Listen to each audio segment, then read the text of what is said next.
Madam, আপনার মোবাইলটা এখানে জমা করে দিয়ে যান। ঠিক আছে। হ্যাঁ, যান যান, এই আজকে দেখবো আপনি কি করছেন।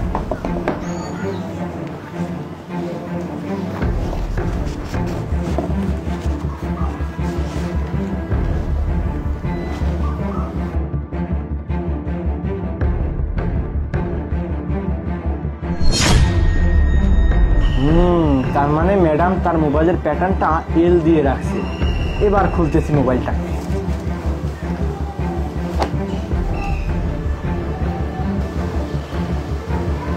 কি ব্যাপার, লকটা তো খুলতেছে না। এক কাজ করি, উল্টো দিক থেকে দিয়ে দেখি কি হয়।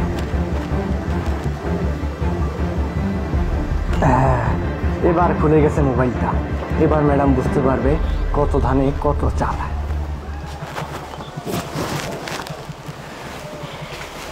আমার ফোনটা দিন। নিন।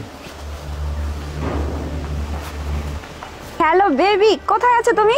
আমি মন্ত্রী সাহেবকে ব্ল্যাকমেল করে 2 লক্ষ টাকা কামিয়ে নিছি। তুমি যেখানেই থাকো নাকি তাড়াতাড়ি আমার কাছে চলে আসো, ঠিক আছে? আমরা দুজন খাবো, ঘুরবো, শপিং করবো, আর মজা মাস্তি করবো, ঠিক আছে? আরে তুই আমার ফোনটা কেড়ে নিলি মানে? তোকে এত বড় সাহস কে দিছে? দেখুন ম্যাডাম, ফোন তো আর আপনি আপনার ফোন পাচ্ছেন না। এই কেন কিছু বলবো না রে? এটা তো আমার ফোন। আর তাছাড়াও এই ফোনটা দিয়ে তুই কি করবি? এটা তো তোর কোনো কাজেই আসবে না, কারণ তুই এই ফোনের পাসওয়ার্ডটা জানিস না। পাসওয়ার্ড দেখবেন ম্যাডাম? দাঁড়ান দেখাচ্ছি।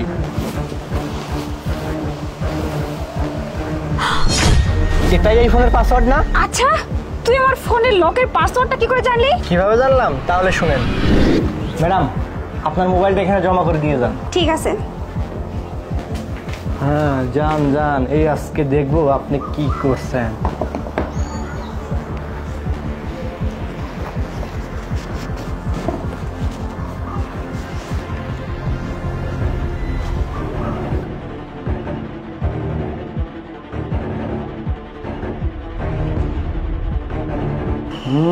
তার মানে ম্যাডাম তার মোবাইলের প্যাটার্নটা এল দিয়ে রাখছে। এবার খুলতেছি মোবাইলটা।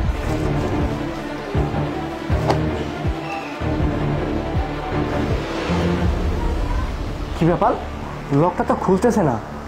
এক কাজ করি, উল্টো দিক থেকে দিয়ে দেখি কি হয়। ও আচ্ছা, তাই না? তাছাড়া তুই আমার ফোন দিয়ে কি করবি? হ্যাঁ, এই ফোনের মধ্যে এমন কিছু নেই যাতে তুই আমাকে যা দিয়ে ব্ল্যাকমেল করতে পারবি, ঠিক আছে? দে আমার ফোনটা, আমাকে ফেরত দে। ম্যাডাম, আপনি আমাকে কি মনে করছেন? হ্যাঁ, আমি কি এতটাই বলদ? আপনি যখন ফোনটা আমার কাছে রেখে মন্ত্রী সাহেবের সাথে দেখা করতে গেছেন না, তখন আমি আপনার ফোনটা লক খুলে ওটার মধ্যে কল রেকর্ডিং চালু করে দিয়েছি। আপনি যে তখন আপনার বয়ফ্রেন্ডের সাথে কথা বলছেন না, যে 2 লাখ টাকা লুট করে নিয়েছি, মজা করবো, মাস্তি করবো, ঘুরতে যাবো, এই কথাগুলো সম্পূর্ণ এটার মধ্যে রেকর্ড হয়ে গেছে। এখন আমি যদি এই কথাগুলো আপনার স্বামীকে গিয়ে শোনাই, তাহলে কি হবে? না থাকবে আপনার চাকরি, না থাকবে আপনার কোনো কিছু। বুঝতে পারছেন? এবার শুনুন। এই যে খুলে গেছে লক। হ্যাঁ, এই মেয়েটা প্রত্যেকদিন আমাদের মন্ত্রী সাহেবের কাছে এসে ওকে ব্ল্যাকমেল করে ওর কাছ থেকে টাকা নেয় না। আজকে বুঝতে পারবি যে ব্ল্যাকমেল করার পরিণতিটা কতটা ভয়ঙ্কর। এর মধ্যে কল রেকর্ডার চালু করে দিই, তাহলে মেয়েটা ধরা পড়ে যাবে। এই হয়ে গেছে কল রেকর্ডার চালু। আপ খেলা জমেগা। তো ম্যাডাম, এই রেকর্ডিংটা আপনার স্বামীকে পাঠাই দেন। না না ভাইয়া, প্লিজ দয়া করে আপনি এই কল রেকর্ডটা আমার স্বামীকে শোনাবেন না। দেখুন, এতে করে কিন্তু আমার সংসারটা ভেঙে যাবে, আমার চাকরিটাও থাকবে না। আর তাছাড়া এই বয়ফ্রেন্ডটা তো শুধুমাত্র আমার সময় পাস করার জন্য, আমার সংসারটা ভেঙে যাবে ভাইয়া। দেখুন, আমার কিন্তু যাওয়ার কোনো জায়গা নেই, আমি একদম অসহায় হয়ে যাবো। প্লিজ ভাই, আমাকে একটু দয়া করুন, এই কল রেকর্ডটা আপনি কাউকে শোনাবেন না। আচ্ছা ঠিক আছে, এটা আপনার প্রথম ভুল, সেজন্য আজকে মাফ করতেছি। এই নিন ফোন। আর হ্যাঁ, আপনার চাকরি কিন্তু শেষ হয়ে গেছে এখানে। দ্বিতীয়বার যদি এখানে দেখছেন, একদম খবর আছে। আর দ্বিতীয়বার এখানে আপনাকে কেউ ঢুকতেই দিবে না। যান, বেরোন এখান থেকে। অনেক ধন্যবাদ, আপনি আমার সংসারটা বাঁচিয়েছেন, নাহলে আমার কোনো জায়গায় ছিল না। ঠিক আছে।